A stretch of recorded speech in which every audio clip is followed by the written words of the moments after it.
Welcome back to the Plat Valorant channel, and if you didn't catch it, in our first part of this Killjoy series, we went through how her normal abilities are being used at the pro metagame. Now we're going to move on to her ultimate, Lockdown. Killjoy's ultimate is one of the most powerful in the game, and can be used equally as well on attack or defense. Here's the most common usage of Lockdown on attack, clearing a site. Here you can see NIP setting up to take B on Ascent with Lockdown. All he needs there now is your scene to come on over and drop an aid in. Sadly, NIP know there's a Sova ult to break it though, so they wall up their Sage and counter ult with their own Sova to ensure there is no defense left on site. it's not working out. Rhymes up high, Bonkers ult, absolutely useless in that. On Split, you can get similar results. This lockdown positioning in Garage leaves only a small safe area in the back of B site. FPX tried to use their Raise Grenade and Nano Swarm to kill anybody hiding there, though in this case the defenders went back through spawn. This execute gives them full sight and heaven control with one ultimate, so FPX have favourable positions to repel the retake. At my level, in Diamond, I'll often see Killjoys try to use their lockdowns defensively to stop a push onto a site. This isn't an effective use of the ultimate in most situations, unless there's serious time pressure on the opponents. Here's an example of one of the first times Killjoy was used in pro play, with Gen.G attempting to late hit Ascent A in the final round of the match.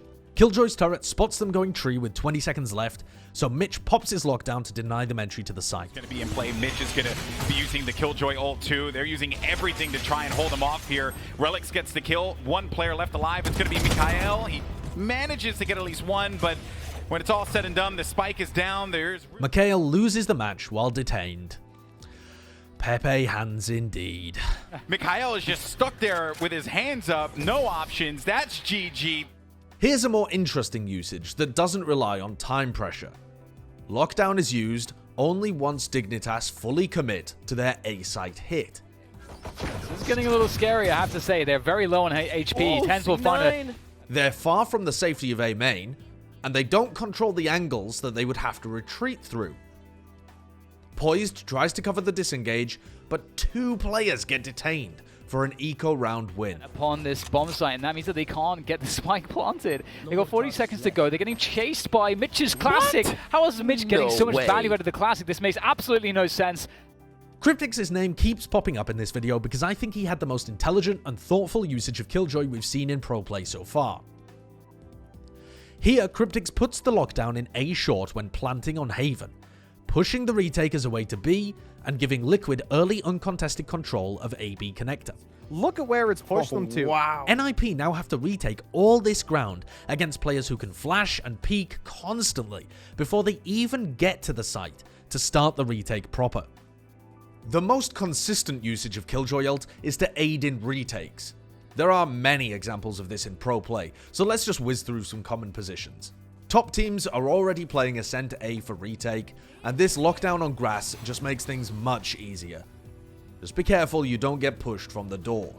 This retake position at screens on Split A herds the attackers into a small area on the site to be eliminated, but you should also take Heaven control. Haven A is the most common to play for retake on this map, and this spot in AB connector is basically a guarantee of entry onto the site. It's also very difficult to push and contest. You've seen a lot of Ascent so far in this video, and not much bind, so let's take a moment to dig into play rate statistics.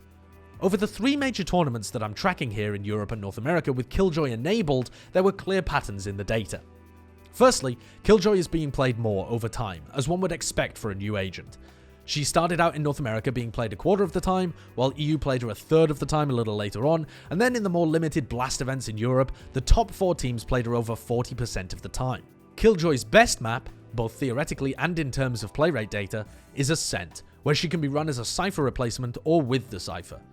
She is also very viable on Haven as a Cypher replacement, though the double sentinel type of playstyle has diminishing returns, as we'll explore later. I personally believe there is merit to running her on Split with Cypher, though this hasn't been explored in practice too heavily yet, and she sits between 15% and 30% play rate on the map. Bind is clearly her worst map, despite her success in low-level ranked holding down B. She simply finds too little value on attack, clocking in at a maximum of 25% playtime in Blast purely because Liquid ran her in their no-smoke composition. Killjoy works on Ascent and Haven particularly well as a Cypher replacement. Attackers on Ascent are given control over tiles and gelato, the extremities of the map, at the opening of the round. But although mid is closer to the attackers, defenders actually reach the angles first on mid and catwalk. This usually creates a dynamic where attackers are forced to split their bodies between tiles, gelato, and mid to keep control of the map. Cypher tripwires can help with this, for example, by placing one on gelato and allocating the Cypher to mid instead, but they are easily removed if the defenders fight for control over one of the extremities, and they pose no real threat. With a Killjoy, the presence of the turret poses a significant threat, as there could be an attacker waiting to trade it if you push up to remove the turret. Essentially, Killjoy is better than Cypher at holding map control. Since you're already given a lot of map control on Ascent attack, she thrives here.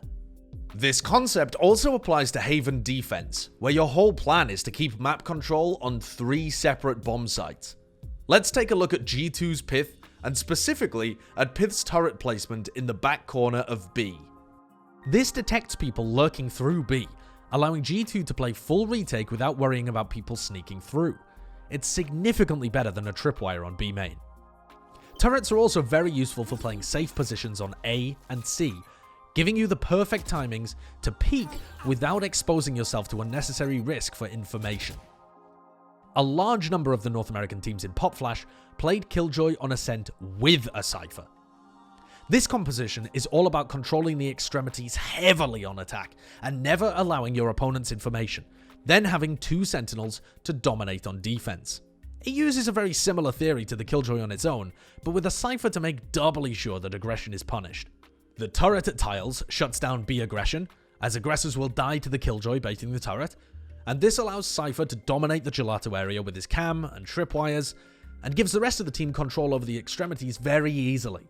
C9 then have options to dominate mid with bodies, or push either extremity without giving any information or using hardly any utility. If Gen.G want any early map control, they're forced to fight for mid, as Gelato tends to have too many bodies and B has the turret. Look for a little aggression and oh, okay, a TP inside of this. Okay, yeah, he TP'd on top. He had the dark cover and he gets on top of that coverage here. They have no idea where Vice gets a lot of space from this play and lurks wonderfully into A, cracking the extremity and converting it into a round win. Also, while that's going on, C9 players, they were going to be scattered about in mid, losing some bodies in the process. Instead of mid, you could try taking heavy gelato control with a set play or some kind of ult. In this example, Cloud9 lose gelato control to a Phoenix ultimate. All of his teammates on the other side of the map. Yeah. So sometimes we're going to see 10s lurking, sometimes we'll see, maybe a different agent lurking, and so I like that from C9. They run it back there to get that A main info. As a response, they take mid with 4 bodies, leaving the turret on B main and a Cypher at top mid. They use the lockdown in mid to take tree and grass, and the Killjoy lurks through mid for a flank kill. Troll. But yeah, they swing this one. So that was just beautifully done there. Cypher and Killjoy is theoretically excellent on split as well, especially since Sage has been nerfed so heavily recently.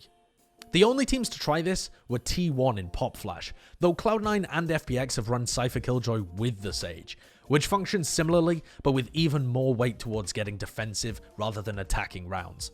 The main advantage of running Killjoy and Cypher is how flexible you can be with your positioning, since the utility is gathering information passively for you. Cloud9 here are set up with 4 players towards B to repel fast mid pressure to B heaven. Mitch, the Killjoy, sees Dapper pop cages and slide into ramps, so he calls for one player to rotate and assist him. Mitch and Relics know that nobody can pressure from ropes due to the tripwire, and nobody can pressure from sight due to the alarm bot, so they can just take their time and find the best duels possible. Sinatra barely missed Mitch there as Mitch holds a tight angle. Relics is going to wait for that opportunity. He does assign to Paranoia. They can push this, but that first kill coming in, perhaps there's going to be a response there as Dapper swings, gets a kill on Relics. He's going to be caught with that Paranoia. Now a lot of work is going to be in the hands of Mitch here, but he's going to be good for it. Good for 2. Down to 11 HP, but he's got 3 kills so far. He also has enough time there for that alarm bot. They know exactly where these guys are going to be located. Just look at Mitch, man. It's worth restating here how much flexibility Cypher and Killjoy give you with your positioning. Cloud9 don't have to commit anybody to mid on this round, and they still know exactly where Sentinels are without ever peeking them. TenZ can play loosely between A and B, reacting to the alarm bot being broken, while Mitch is free to push B main reactively with the AWP for a pick. And then you don't know what's going on as the defenders, and here goes Sentinels on a split to the B site. The A players, meanwhile, were anchoring ready for a fast hit, and by the time they rotate, the work has already been done. Here as he's going to be further down low alongside Sick, but TenZ gets a nasty headshot on Shazam. That's going to be happening up above on Heaven. Oh no, Sinatra's about to get a taste of his own medicine. It doesn't work out that way. Although not many teams have used this composition much yet, I would expect it to be a competent option on Split, even with Breach being so heavily in vogue. He's been aggressive in the past, but not in this position. 40 seconds left. You know the hit is going to come in from Envy. They've got to make a move to a bomb site. And here comes Food, first pick. Aegis goes down. Crashies is there to trade out 2 more, and instantly 3 drop.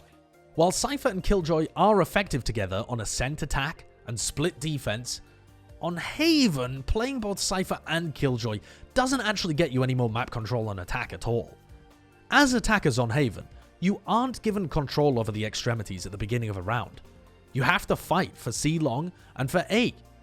So your turret finds very limited value in passive positions like A Garden.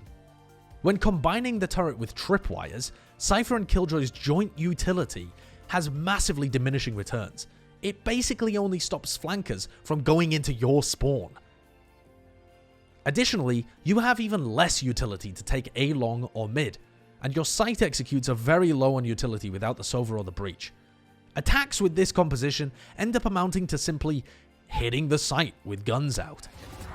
Hold that, Killjoy's mid, they're not rushing somewhere right away. It actually is a big benefit. You gotta relax on your point and get ready for what might be a jump peak, not a rush peak. Oh, through the wall! Finally, we come to Bind.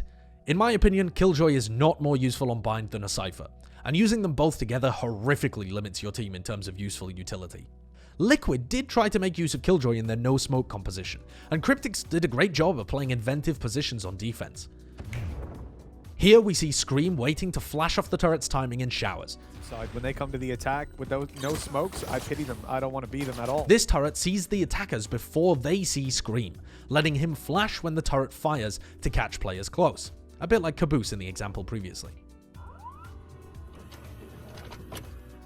Cryptix then moves the turret to the back of the A site to find out when players are facing showers for the retake. You're going to get that spike planted. Cryptix trying to... Unfortunately, Killjoy doesn't help at all with attacking defaults, and you start the map with essentially no map control on Bind offense. She's used here in a composition from Liquid that's all about holding angles for each other and playing contact around the map. This basic turret spot watches spawn flank and market flank all at once, while alarm bot can be used for info on a showers push. But this is the only round where Cryptix had a Killjoy based play, outside of many failed lockdown pushes into B. And here the nanoswarm didn't even make a difference. He's just a man with a gun. Could be the round done and dusted. Shadow, has he got an angle to get around that? He's going to just tank the end of it, but it's not enough time. What a clutch one. If you want to run Killjoy and Bind, you'd have to be far more creative with the turret on attack, using it to peek A short, or peek out of showers after gaining control, or maybe even out of hookah to help your teammates drop into the site. But if you want the turret to be more effective, it requires somebody else to be watching for the flank, tying players up uselessly watching for pushes that might never happen. Instead of making your positioning more flexible, Killjoy on Bind attack makes you less flexible. Killjoy is one of the most interesting agents to be added to the game, and it's truly a Valorant agent. It is so different to anything else that we've seen in CS-type games.